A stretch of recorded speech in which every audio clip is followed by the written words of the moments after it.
而且我的耐用度测试呢，中途是不能换配件的，只能换机油、机滤。如果这里坏了换，那里坏了也换。到时候大测试总结的时候，和新车的数据没差，各个的车况都是崭新的。那这样测试有什么意义呢？所以这样测试呢，会很有可能厂家会说，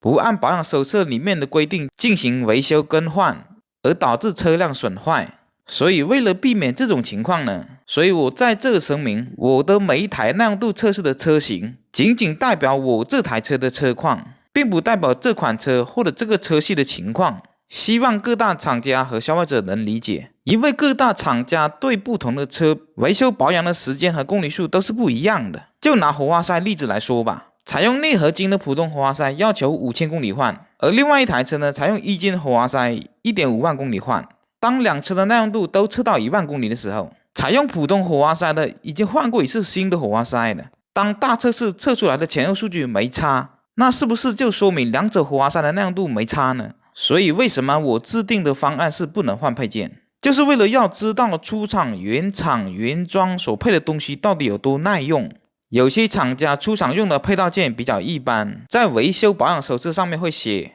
短时间或者短公里数进行检查或者更换。如果你在它规定的时间内或者规定的公里数内检查出问题不更换，那么它可以说你没有按维修保养手册进行维修保养。然而呢，用好的配件可以更长的时间、更长的公里数进行保养更换。这里就出现一个问题，保养的定义各大厂家是没办法统一的。有些车4万公里，按照厂家的要求，火花塞换了3、4套，刹车皮换了2、3套，按维修保养手册里面的要求，都是及时检查出坏了进行更换。那这样测车辆的耐用度呢，就很难对比了。所以我尽可能把耐用度测试的公里数压至最低，避开厂家要求更换的东西，尽可能的做到不更换配件，而且测试的公里数尽可能的在厂家维修保养手册要求更换配件最低公里数进行测完。打一个比方，你要拿一台车做一个10万公里的耐用度测试，厂家他是知道他的东西多少公里坏，所以会在维修保养手册上面提前让你换。包括活塞环啊、活塞啊、气门啊、凸轮轴啊、瓦片啊，它都可以写到维修保养手册里面，让你定期检查更换。如果你不更换的话，那是你没有按照厂家的规定进行维修保养，从而呢导致车辆坏了。所以测一台车的耐用度不是骑就完事了，要尽可能的以最短的公里数把车辆的耐用度测出来，避开厂家要求更换配件。好，我们继续回到拿破仑这台车。经历过连续10小时3档8千转900公里的测试，